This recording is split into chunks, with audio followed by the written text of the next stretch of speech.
Bonjour ou bonsoir, Bon, Charlotte, et à tout le monde qui est là pour ceux qui regardent cette interview qui est préenregistrée dans le projet 108 interviews de femmes qui osent leurs rêves en action. Charlotte, tu seras la 104e.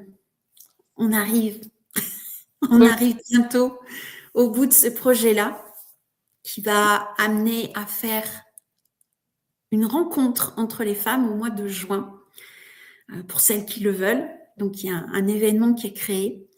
Ça se précise, les billetteries, ça s'ouvre demain. Donc voilà, c'est quelque chose qui se met en place. On verra bien. C'est pareil, ces interviews, ça fait plus de 2 ans que je suis sur ce projet-là. Et ça s'est invité. Qu'est-ce qui s'est passé? Voilà. Donc aujourd'hui, on est dans une interview presque surprise. De quoi on va parler, Charlotte, aujourd'hui? Et juste pour un petit rappel, 108, pour ceux qui ne connaissent pas, 108, c'est l'union du masculin et du féminin. Pas que, hein. Il y a aussi le chapelet, il y a 108 perles. C'est aussi le même rapport de distance entre la Lune et le Soleil. Et il y a encore bien d'autres choses. C'est un nombre magique. Voilà. Pour ceux qui ne connaissent pas, je m'appelle Bénédicte Jarre. Je dis que je suis une intervieweuse de femmes pour porter la voix des femmes, parce que ce monde en a bien besoin, je trouve. Donc voilà, je mets ma pierre à l'édifice. Je suis heureuse de te rencontrer ce soir et puis de t'accueillir, de te remercier de participer à ce vaste projet. Et puis je t'invite à te présenter. ok. Du coup, moi, c'est Charlotte Ubaldi. J'ai 20 ans et je suis du coup de Toulouse. Voilà.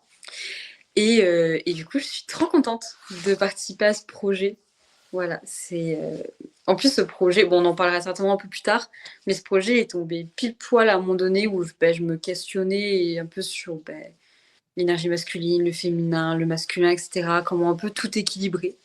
Du coup, je trouve ça trop bien de pouvoir développer un peu le sujet finalement. Et c'est trop bien pour les femmes de mettre en valeur les femmes. Donc, du coup, merci à toi. Eh ben, avec grand plaisir. Et puis, comme je dis, c'est un peu du donner et recevoir. Et c'est vrai que si j'interviewe mais qu'il n'y a pas d'interviewé en face, le projet n'existe pas. Donc, merci à toi et à toutes les femmes qui ont œuvré en tout cas et participé. Alors, pour continuer ta présentation, j'ai envie de te poser une question que je pose à toutes les femmes. Enfin, je l'ai pas posée au début, elle s'est invitée au fur et à mesure par rapport à mon observation, ma réflexion. C'est de dire de quelle team tu fais partie. Est-ce que tu fais partie de la team des femmes qui ont toujours rêvé et qui sont axées sur leur projet? Alors, je mets souvent ça en lien avec une vocation artistique ou une envie de voyage, ou en tout cas, il y a quelque chose dès très jeune, en tout cas, on est lancé dans ce projet-là parce que c'est vraiment à cœur et on écoute ses rêves. Il y a cette team-là. Il y a la team, plutôt, je suis dans ma vie et puis je fais mes études et puis qu'est-ce que je vais faire? Alors peut-être qu'on répond à des demandes intérieures, mais peut-être des fois à des injections familiales ou de la société, où on ne sait pas trop, ou de la conseillère d'orientation parfois ou d'un professeur, je ne sais pas. Voilà. Et puis on continue. Alors c'est vrai que vu ta jeune expérience de vie, je dirais que est-ce que toi, tu pourrais être là et puis en disant qu'à un moment donné, tu fais non, là, c'est pas mon truc. Peut-être par rapport à une discussion ou peut-être un accident de la vie ou des choses qui ont fait que ça a remis les pendules à l'heure. On dit, je suis pas du tout là. Après, il y a une troisième team. Ce sont des femmes qui ont plutôt réalisé leurs rêves, mais qui s'en sont même pas rendues compte. Qui se sont dit, ouais, moi, bof. Puis d'un seul coup, il y a un truc, ils disaient, mais si, j'ai fait ça, j'ai fait ça. Enfin, voilà. C'est comme si les rêves avaient été réalisés un peu sans conscience, en fait, quelque part. Et à un moment donné, il y a une ouverture de conscience qui se dit, mais si, en fait, j'ai réalisé plein de rêves. Je fais partie pour beaucoup de cette team-là. Et je dirais, il y a la quatrième team. Alors, c'est un petit peu un mélange de tout, un melting pot des trois premières. Alors, c'est vrai qu'à 20 ans, on a encore toute la vie, comme on dit, devant soi et que ton début de carrière, en tout cas de ta vie, est encore toute fraîche, j'ai envie de dire ça. Mais au regard de tout ça, comment tu le perçois et de quel team tu te sentirais la plus proche?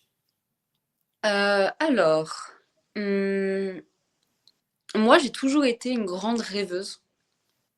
De base, je dessine beaucoup depuis toute petite. Donc, en fait, à la base, mon truc, c'était le dessin. C'était le dessin, c'était la peinture, c'est faire de l'art créatif en règle générale. Et c'est toujours une passion à l'heure actuelle. Et c'est vrai que, mais j'ai toujours eu ce côté très rêveuse. Je dis que, enfin, mon imagination peut partir très très très loin.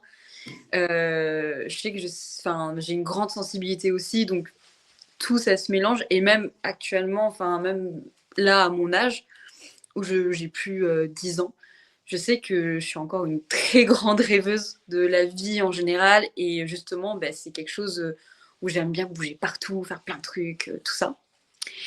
Et en fait, j'ai toujours été une grande rêveuse. Mais pour autant, j'ai eu du mal, on va dire, à me lancer sur ma voie. J'ai fait mon collège, j'ai fait mon lycée, tout ça. Et mes deux grandes passions, c'était le théâtre et le dessin. Et en fait, dans mon cadre familial un petit peu, c'était... Enfin, moi, je me souviens que quand j'étais petite, j'avais dit à mes parents que je voulais être comédienne. Et ils m'avaient dit non, c'est trop compliqué, c'est pas un vrai métier. Et ça Oui, m'avait mis un énorme frein à cette idée-là. Et vu que bah, j'étais très créative à côté, que je faisais du dessin, ben en fait, c'était c'était ma passion, mais c'est vrai que ça a été du coup plus simple à prendre ce chemin-ci par injonction familiale et par des croyances qui ne m'appartenaient pas, mais que ben, en étant petite, on m'a inculqué. oui, Finalement, c'est qu'il y a quelques mois d'ailleurs que je me suis rappelée de ça, sinon je ne m'en rappelais pas. Et du coup, après mon bac, j'ai fait 2 ans en école d'art. Donc j'ai fait une prépa d'art, j'ai fait du design graphique et c'était trop bien. Mais en fait, bah, du coup, l'année dernière, en 2025, je me suis pas du tout retrouvée. Vraiment, je savais pas qu'est-ce que je foutais dans mon oui, école. Je savais pas ce que vraiment j'étais là. Et pourtant, je m'accrochais parce que bah, j'étais là, ok, je pourrais faire ci plus tard. Et en fait, bah, ça sonnait vraiment creux. Vraiment, la oui. sensation, mais que ça résonne pas, que ça sonne creux, c'était vraiment ça. Et du coup, je me suis posé la question de me dire, bon, ben ok, ben, si tu n'avais aucune injonction, aucun truc de la société, qu'est-ce que tu ferais? Et en fait, ça s'est un peu mis comme une évidence. Et c'est déjà avant que j'ai toujours pratiqué le théâtre, ça s'était mis en évidence.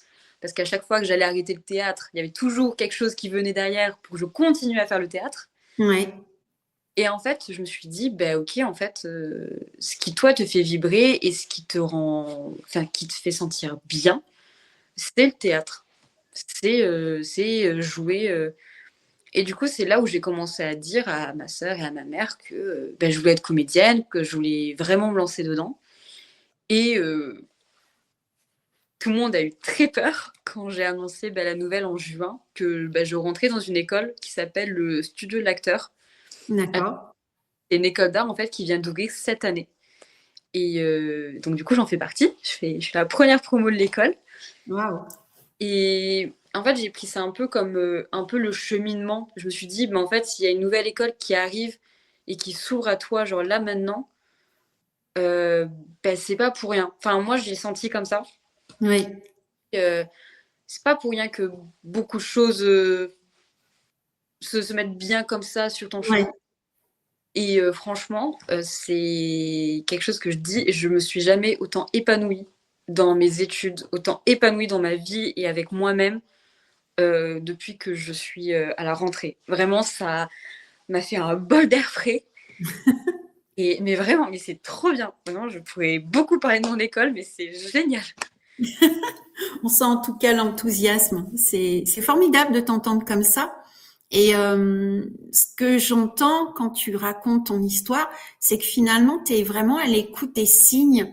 Et est-ce que ça a toujours été le cas depuis que tu es petite, que tu sens les signes?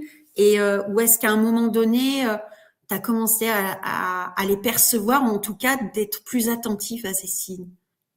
Euh, Au début, quand j'étais petite, j'ai un vécu, on va dire personnel, du fait de ma famille, etc., qui fait que je sais que j'ai grandi très vite Oui, et que ben, forcément, il y a des choses qui m'ont pas mal forgée et des oui, choses que forcément je déconstruis. Euh, mais c'est vrai que jusqu'à présent, je faisais pas du tout attention, un peu aux signes, etc. Je sais que ma mère, elle est dans la lithothérapie, oui, donc même une sorte de lien avec ça. Et je me sentais pas aussi appartenir à une religion ou quelque chose aussi. Donc j'avais plus ce truc de, plus on va dire que c'était une période de ma vie où je faisais mes expériences, où juste je vivais et que j'avais à vivre des épreuves et des choses pour maintenant. Je vois plus comme ça avec du recul. Et en fait, quand j'étais fin collège, début seconde, donc 14-15 ans, j'ai été anorexique parce que ben, c'était un très grand mal-être que oui. j'avais tombé dans l'anorexie. Et ça n'a pas été facile. Et en fait, c'est à partir de ce moment-là que j'ai un peu plus fait attention à moi, un peu quand ben, j'ai commencé à guérir de ça. J'ai un peu plus fait attention un peu aux signes. J'ai un peu compris en fait qu'il n'y avait aucun hasard dans la vie. C'est là où j'ai pris un grand recul, déjà que j'en avais, mais sur toute ma vie à peu près. Et, et en fait, les signes, je crois, qui sont venus un peu naturellement, et aussi parce que j'en avais envie, dans le sens que j'avais envie de faire un pas parce que je sentais qu'il y avait quelque chose à faire. Hmm. Et c'est vrai, mais pour autant, écouter sa voix intérieure autant que je l'ai fait là, j'ai eu très peur. Vraiment, j'ai flippé. Mais je crois que c'est la première fois que je me suis autant écoutée et que j'ai eu le courage d'appliquer ça. Et que maintenant, j'essaye d'être dans cette lancée-ci, dans cette lancée-là. Mais c'est vrai que ça s'est fait plus progressivement au vu ben, d'avoir un gros coup dans ma vie et de me dire ah oui, on va peut-être en fait reposer la chose et peut-être faire un peu gaffe à ce qui est en train de m'arriver et un peu suivre un peu le flot de la vie que d'aller à contre-courant ou écouter parce que machin nous dit si, du coup on va l'écouter, mais plus s'écouter à soi. Ouais. Donc voilà. C'est super intéressant parce que, tu vois, on peut dire ça, moi j'ai tendance à le dire ça, mais j'ai un certain âge, on va pas se mentir, on n'est pas du tout de la même génération. Je trouve ça magnifique en fait que les jeunes maintenant, en tout cas, j'ai cette sensation, sont beaucoup plus à l'écoute de leurs besoins intérieurs, de ce qui est bon pour eux, ce qui n'était pas forcément le cas des générations précédentes et encore avant. Et c'est vrai que ben, ces nouvelles générations que vous êtes, sont pour moi en tout cas un modèle, tu vois. Ça change un petit peu au lieu de suivre les anciens. On regarde les jeunes, comment ils fonctionnent. Et là, tu parlais que tu as eu une grande peur et que tu as été au-delà de ta peur. Parce que c'est souvent ça qui nous bloque en réalité, hein, c'est les peurs. Et qu'est-ce qui fait que toi, à un moment donné, tu as été au-delà de la peur? Qu'est-ce qui, à un moment donné, a fait que tu as dit non, mais là, il faut que j'y aille, quoi. Ben, en fait, je pense que c'est compliqué de dire des mots dessus, mais en fait, Ouais, plus j'y pensais, plus je pensais à ce que je pouvais faire et plus je pensais à, à mon rêve finalement de jouer sur scène, faire des films, tout ça. Plus je me disais, mais en fait, c'est ça qui me fait vibrer. Enfin, il y avait un truc dans ma poitrine qui me disait, oui, vas-y, fonce. Et quand je revenais un peu au, bon, on va peut-être attendre de finir encore 1 ou 2 ans, machin, et que je me disais, bon, ben regarde, après, peut-être, tu peux faire un peu de design graphique à côté. Et ben en fait, j'étais là, ben non. Et en fait, je me suis dit, et ça a pris du temps, hein, ça a pris des mois. Et je me suis dit, bon, j'ai pris des mois à arrondir les bords. À chaque fois que je rencontrais quelqu'un et que je devais expliquer ben, mon projet qui était de partie machin, j'arrondissais vachement les bords. Parce que, ben, en fait, ma peur que j'avais peur que les gens ben, me disent aussi, t'es complètement par jour. Enfin, bon, maintenant, je me plais tellement que je m'en fiche. Moi, ça me fait un tri de me dire, bon, ben, si on me prend pour une barjo, ben, dans ces cas-là, ça n'a rien à faire dans ma vie. Mais c'est vrai que je me suis dit, mais en fait, c'est ma vie et que si je vis pour le regard, enfin, si je vis pour la reconnaissance des gens, je vais jamais réussir à faire ce que j'ai réellement envie. Et vu que, comme on disait, je pense que là, actuellement, ma génération, on parle beaucoup plus de la santé mentale, on parle beaucoup plus de Oui, s'écouter, on parle beaucoup plus des réorientations aussi, de partir d'un boulot, par exemple, qui nous rend malade, même si c'est compliqué. Et du coup, je pense quand même qu'il n'y a aucun hasard si je me retrouve dans cette génération-là, parce que je pense que ça m'a fait un bol d'air frais de me dire, ok, ça m'a fait un élan de, je pense que vu que dans ma génération c'est normal, ou alors ça devient un peu plus, on en parle un peu plus, je me suis pas sentie comme le mouton noir de une vie, de toute une génération, donc ça a été plus simple. Et en même temps, avec mes proches, fallait avoir ce courage-ci. Mais je me suis vraiment dit, mais en fait, tu seras jamais, enfin, tu seras pas heureuse, quoi. oui. Parce que tu préfères être malheureuse, mais que tout le monde soit content que tu fasses un chemin. Alors que je pense que vraiment, je me suis dit, Charlotte, on a assez bavé. Juste, on y va, ça fait flipper. Mais je pense que ce que j'ai appris, c'est que il y a la bonne peur. Dans le sens que moi, ce que j'ai ressenti, c'était la bonne peur. C'est intéressant ça. C'était pas la peur comme si fallait pas que j'y aille, que tout mon corps Oui. silence, que non. Mais c'était vraiment le ok, ça fait peur, tu flippes, mais tu sais que derrière, il y a un truc qui va se passer. Et même là, je ne saurais même pas dire quoi finalement, mais je sais qu'il y a quelque chose qui fait que j'ai pris cette décision-là et que ça va m'amener quelque part. Et c'est un peu dur d'avoir foi que notre voix intérieure, parce que c'est pas concret et on nous apprend dans cette société à avoir que des choses concrètes. Oui. Je pense que, je pense que c'est ça qui est plus fort à la fin quand on regarde après. Hmm. Et alors, cette bonne peur, si tu devais la situer dans ton corps, elle serait où? Parce que ça peut aider aussi des personnes qui écoutent en disant, ouais, mais alors, il y a la mauvaise peur, il y a la bonne peur. Comment je fais pour reconnaître ça? Toi, là, comme ça, est-ce que tu arrives à la reconnaître ou est-ce qu'elle se situerait dans ton corps puisque tu dis que tu es beaucoup à l'écoute de ce qui se passe en toi? Je pense que la bonne peur, moi, ça a été vraiment dans la poitrine, comme si ça venait vraiment du cœur. Oui, Et par exemple, si on peut faire après un parallèle sur l'hypervigilance, tout ça, moi, je sais que ça vient beaucoup au bas du ventre, comme de d'accord. finalement de stop, ça passe pas. On dit Hmm. Ok, c'est super. J'aime beaucoup, ça n'a jamais été abordé, mais tu vois, de se dire souvent la peur, on aurait tendance à vouloir la rejeter.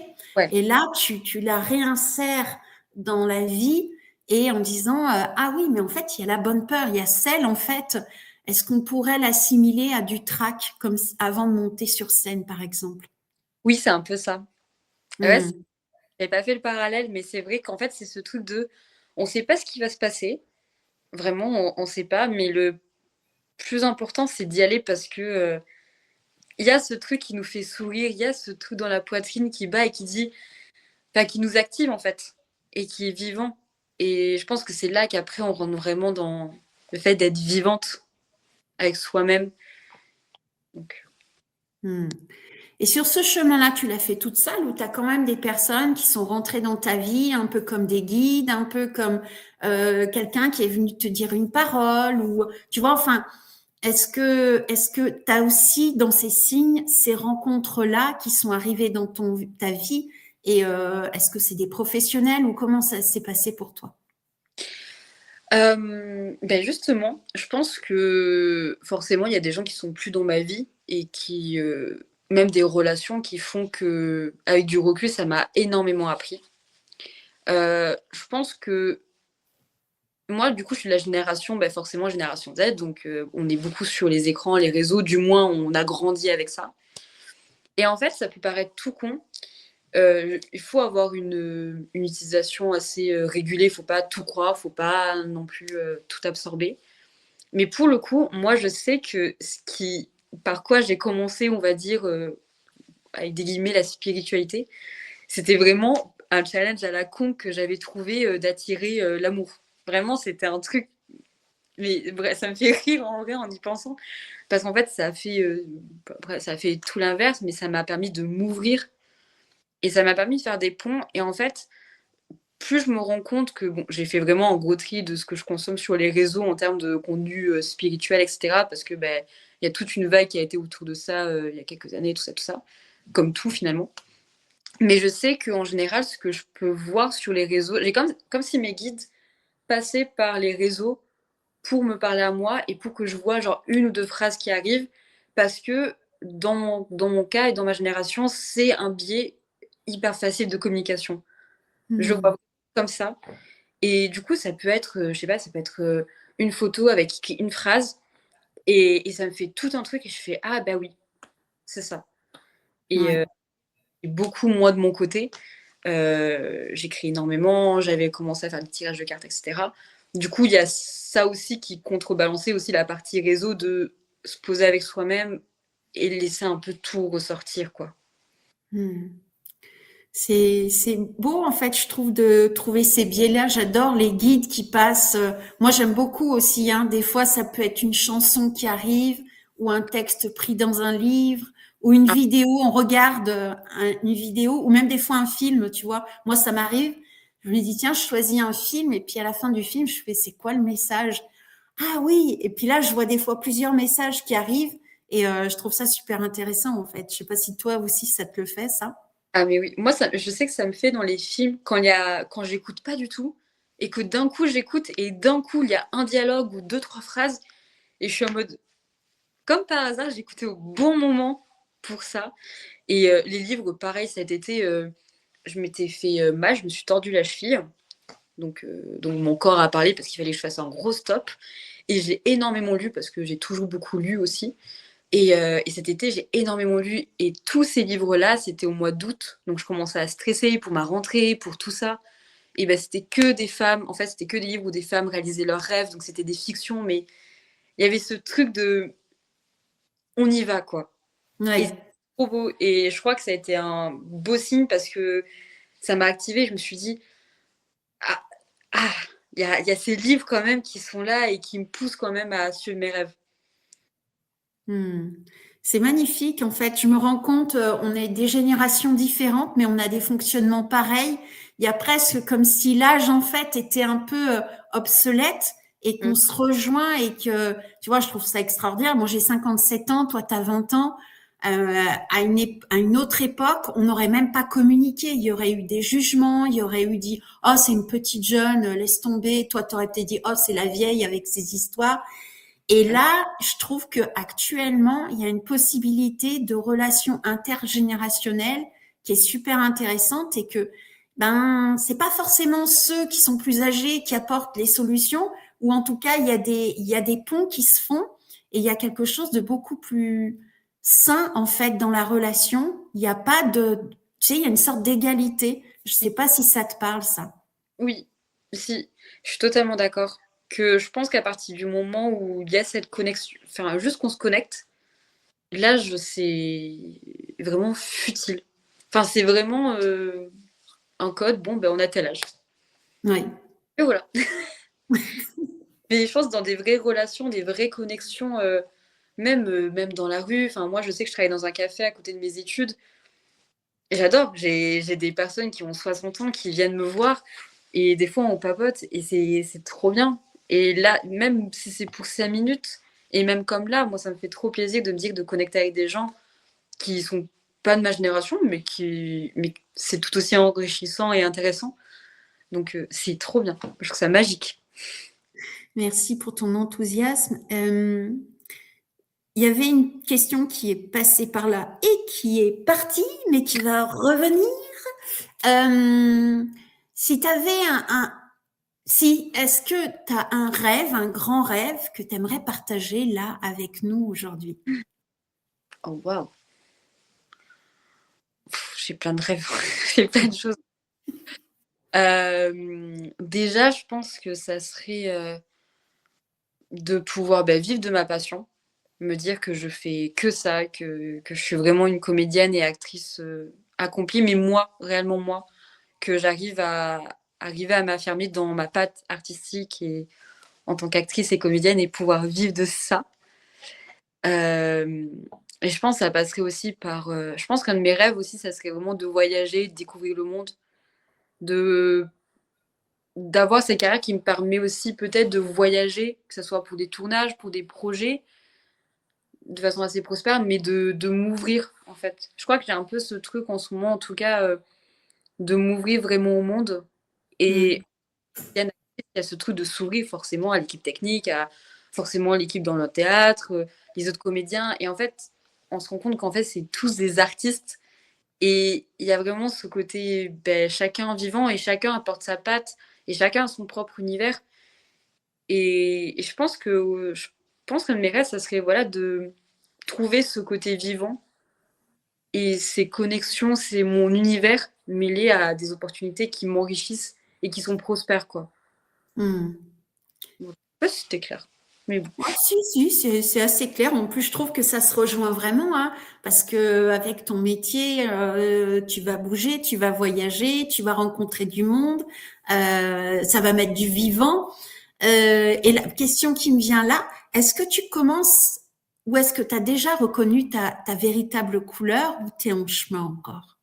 Je suis totalement en chemin. C'est vraiment, là, je suis vraiment dans ce chemin-là de, de faire la paix et de m'accepter, de m'aimer telle que je suis. Faire la paix, j'entends vraiment l'idée d'arriver à me sentir en sécurité dans moi-même et donc forcément dans ben, mon art aussi, parce que ça part de nous, c'est notre corps, c'est notre voix, c'est nos... S'il y a quelque chose qui sort, ben, ça vient de nous, c'est nos ressentis. Et du coup, je pense que... Donc c'est pour ça que je trouve que le théâtre représente énormément le monde intérieur qu'on peut avoir en nous, Mm. parce que ben, tout part de nous et ce qu'on va proposer sur scène part de ça. Et du coup, tout est lié. C'est-à-dire que je pense que si j'arrive à un stade personnellement où je travaille sur ça, ça va forcément enrichir et impacter mon travail professionnel, artistique, je veux dire.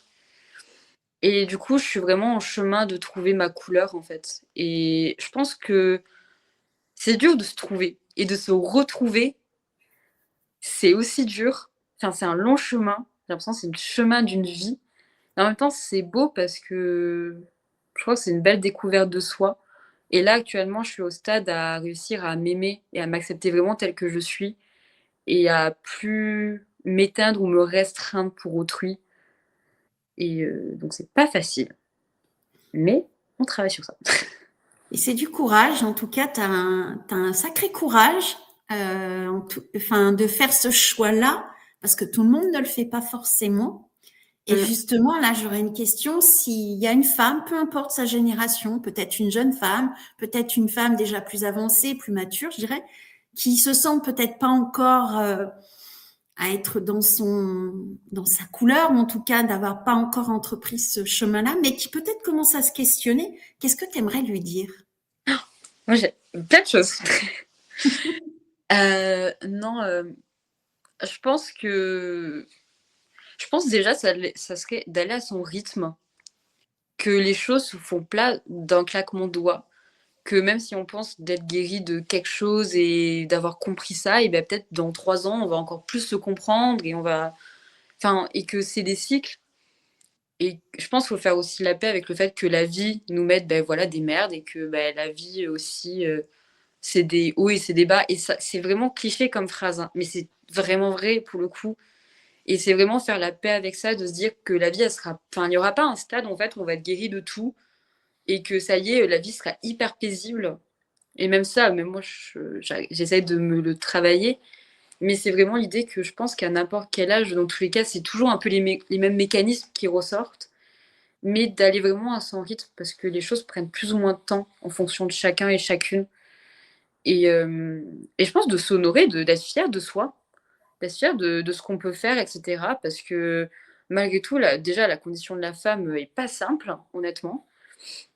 Et je pense qu'on peut encore plus s'honorer, se féliciter tel qu'on est, même pour des trucs bêtes, entre guillemets, même des petits trucs on n'avait pas l'envie de faire à manger, mais qu'on l'a fait, ben, c'est trop bien. Félicitons-nous parce que personne le fait. Et je pense que c'est comme ça qu'on arrive après à tenir et à se donner un peu la bienveillance sur tout le process. Des fois, être lourd. Et des fois, c'est OK de pleurer. Et c'est OK de se lâcher la grappe aussi. Des fois, ça fait du bien. Juste que la vie, c'est pas une performance de qui va arriver à guérir de tout, mais que c'est plus une traversée. Et on y va, lentement, pas lentement. On fonce, on a peur. Et voilà. Mais c'est ça qui est beau. C'est ça qui est beau dans la vie, finalement. Et je pense que la couleur arrive naturellement, à force de faire tout ça à son rythme. Une belle sagesse, en tout cas, je trouve. Et quand tu parles de rythme, moi, ça me fait penser au rythme de la femme avec ses cycles. Alors, moi, je suis plus concernée par les menstruations, mais toi, tu es certainement en pleine phase d'apprentissage. J'ai déjà fait avec Océane un live sur un cycle, un rythme et une femme, et que notre société, en fait, aurait besoin d'intégrer et de comprendre que ces cycles-là font partie de la vie. Est-ce que toi, tu prends ça en compte? Comment tu te ressens avec ton féminin? Enfin, comment ça se passe dans ta vie à toi? Bah, du coup, moi, j'ai été longtemps coupée de mon féminin. Déjà parce que ben, j'étais malade, du coup, à un moment donné de ma vie. Et même avant, j'avais pas mal d'injonctions et de croyances qui ne m'appartenaient pas, mais qu'on m'a dit, beaucoup de choses qu'on m'a dit. J'étais loin d'être la petite fille hyper féminine, etc. Par exemple, moi, on m'a déjà reproché de pas croiser les jambes à un repas de famille parce qu'une femme, ça croise les jambes. Et du coup, le féminin, moi, je l'ai beaucoup assimilé à chacun fait ce qu'il veut, hein. Bien sûr, chacun fait ce qu'il veut, mais c'est vrai que moi, du coup, quand j'étais petite, mon féminin, je l'ai beaucoup assimilé à être ouais, bien se maquiller, bien se coiffer, bien s'habiller, être élégante, plein de choses comme ça. Enfin, un peu, en fait, des archétypes de la femme qui peuvent même être clichés, en fait. Oui. J'arrivais pas à. Mais en même temps, cette vision ne me. Enfin, je ne la concevais pas. J'étais là, mais comment, en fait, une femme, ça peut.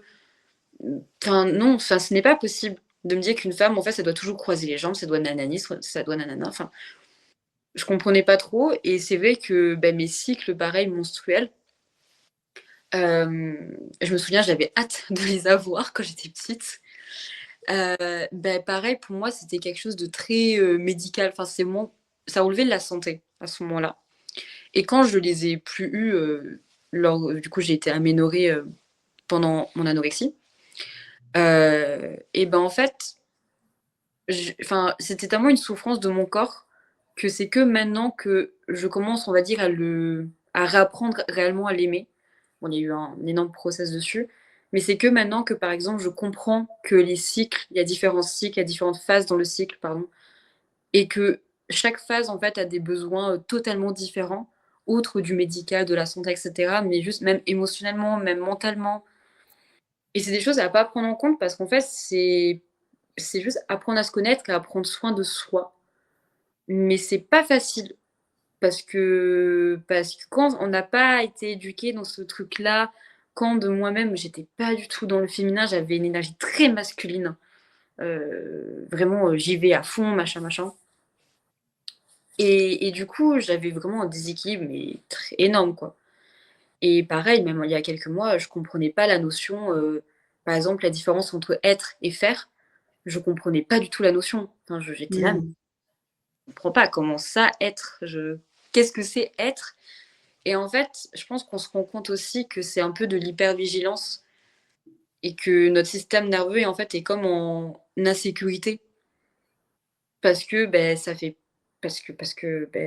peur d'être en présence réellement de soi-même, d'être ancré, d'être qui on est.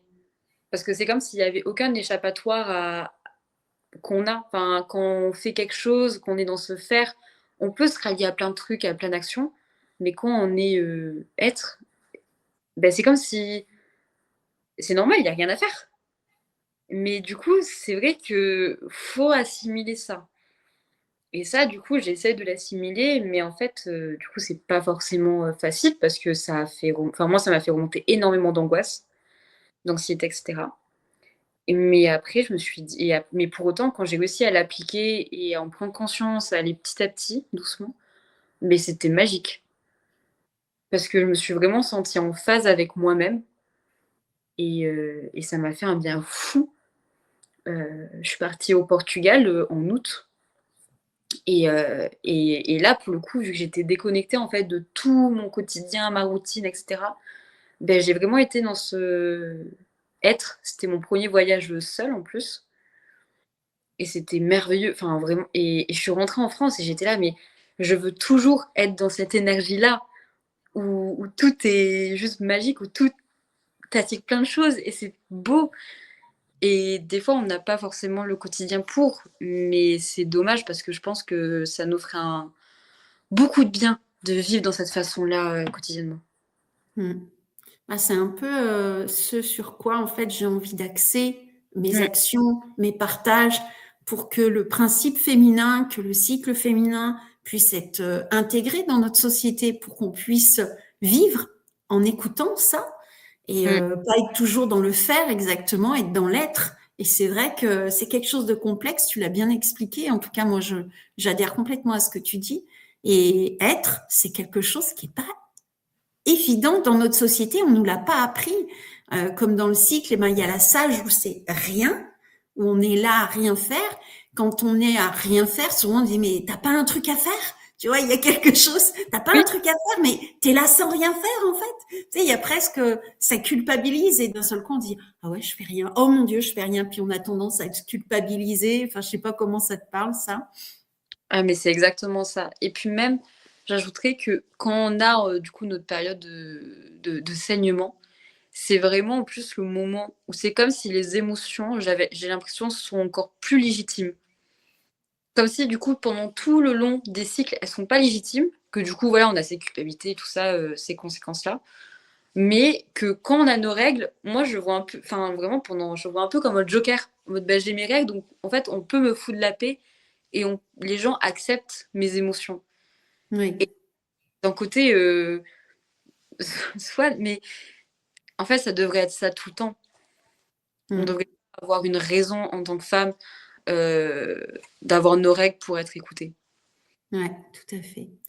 Mais je trouve qu'il y a de plus en plus de jeunes femmes qui sont faites de ça, qui en parlent, qui sont à l'aise d'en parler, parce que dans les générations d'avant, c'était tabou presque, hein. On n'aurait jamais parlé de ça, on n'aurait pas parlé de saignement, on n'aurait pas parlé de règles, oh mon Dieu, tu vois, ça aurait été un peu, oui, tes trucs, tes ragnagnas, là, tu vois, c'est les mots qu'on mettait dessus, c'était vraiment un peu du grand n'importe quoi quelque part, quoi, comme si c'était tabou et c'était pas bien, quoi. Donc, je trouve ça formidable que les jeunes femmes, en tout cas, sont beaucoup plus à l'aise pour en parler et l'affirment en tout cas, et ça permet à nous les anciennes d'être, de commencer à être beaucoup plus, d'en parler avec beaucoup plus de facilité et de pouvoir se reconnecter à cette féminité-là. Donc, merci à vous, jeunes femmes, d'être là et d'ouvrir la voie. C'est formidable. Oui. Est-ce que tu aurais envie de partager quelque chose là dans notre échange, un message que tu aurais envie de partager à peut-être aux jeunes femmes ou même aux anciennes? Ben, moi, je pense qu'on est des superbes femmes. On est vraiment. Je pense que être une femme, c'est pas un fardeau et on doit pas le prendre comme ça. Et que on a beaucoup de pouvoir, on a beaucoup de puissance en nous, je pense. Enfin, c'est sûr. Voilà. Enfin, selon moi. Et que faut pas le diminuer. Et que je pense justement, plus on arrivera à se reconnecter à ce truc qui est en nous, une sorte de feu sacré, j'ai comme mot, plus en fait, je pense qu'on arrivera à s'y affirmer, que ça soit dans la société, que ça soit envers les injustices, que ça soit envers des discriminations. Et puis peut-être ça fera changer quelque chose. Et je dis pas forcément de faire ça, d'être dans ce truc de faire, mais plus dans un équilibre d'être et d'imposer quand même le fait que oui, je mérite le respect, je mérite de me faire respecter en tant que femme, et que ma réussite et que mes rêves sont légitimes. Et que je sais pas comment ça pouvait se passer du coup pour des générations plus anciennes, mais je sais que nous, voilà, il y a des femmes qui s'émancipent de plus en plus. On a plus des images qui ressortent de femmes qui ont leurs propres entreprises, etc. Et c'est trop bien, et c'est top. Mais je pense que c'est à tout âge qu'on Ouais. peut décider de croire en ses rêves et d'y aller, mais vraiment d'y aller, parce que ça en vaut le détour. Ouais, génial. Merci en tout cas, c'est super précieux ce que tu partages là. Et je dirais que quelle sagesse pour 20 ans. 20 ans, tu vois, c'est merci en tout cas de participer à ce projet de 108 parce que je trouve ça formidable qu'il y ait vraiment toutes les générations Oui, et, et que ben pour moi tu fais partie des audacieuses parce que c'est pas tout le monde qui ose prendre la parole et s'affirmer. Pour moi, c'est du courage, donc gratitude parce que c'est vrai que ben c'est de montrer la voie et ça va permettre à d'autres femmes peut-être de, en tout cas non pas peut-être, ça va permettre à d'autres femmes de ben, d'y aller quoi. Et oui, on est des femmes et on est formidables, formidables. mais merci beaucoup. Moi, ça m'a vraiment tenu à cœur de parler de tout ça. Du coup, je suis trop contente de l'opportunité et je te remercie vraiment parce que bah, c'est hyper important. Et si je peux apporter ma pierre à l'édifice, en plus de parler d'un truc que j'aime, que j'adore, Oui.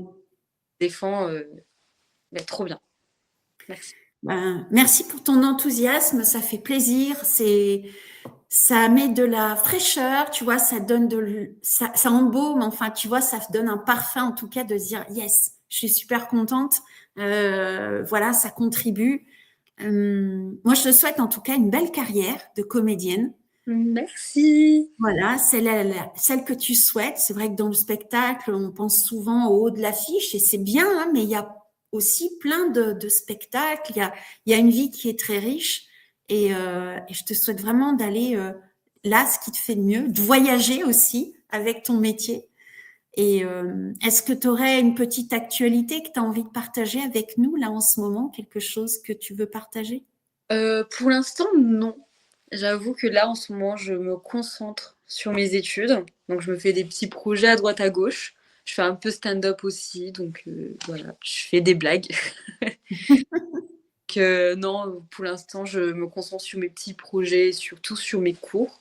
Mais avec grand plaisir, si jamais il y a quelque chose, pas de souci, je dirais. Mais voilà.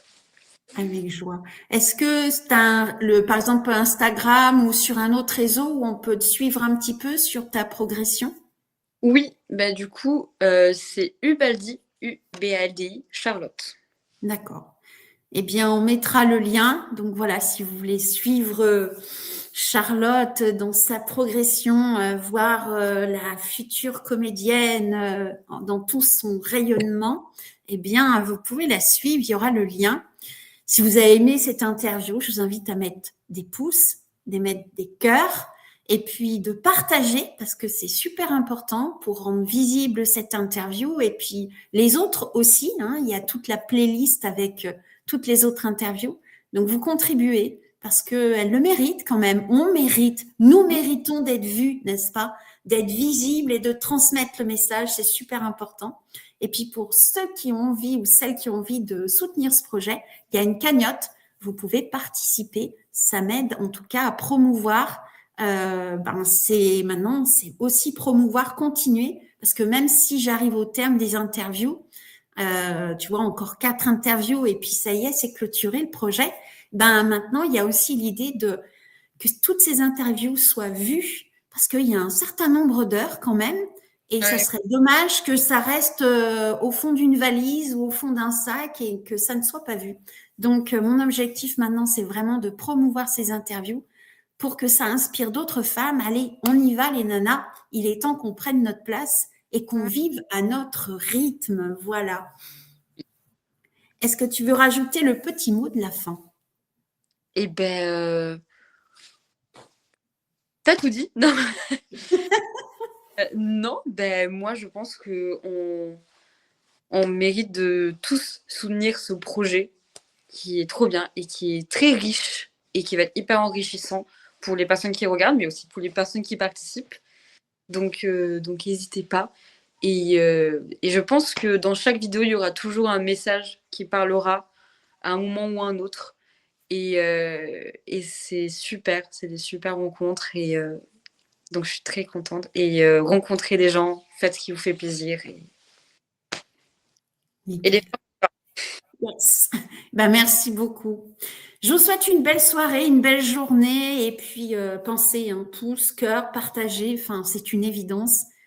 Mais je le répète quand même parce que c'est bon de l'entendre, parce qu'on sait, pour que ça reste en mémoire. Merci beaucoup, Charlotte, pour ta participation. Gratitude et je vous dis à la prochaine fois pour une nouvelle interview. Voilà. Au revoir.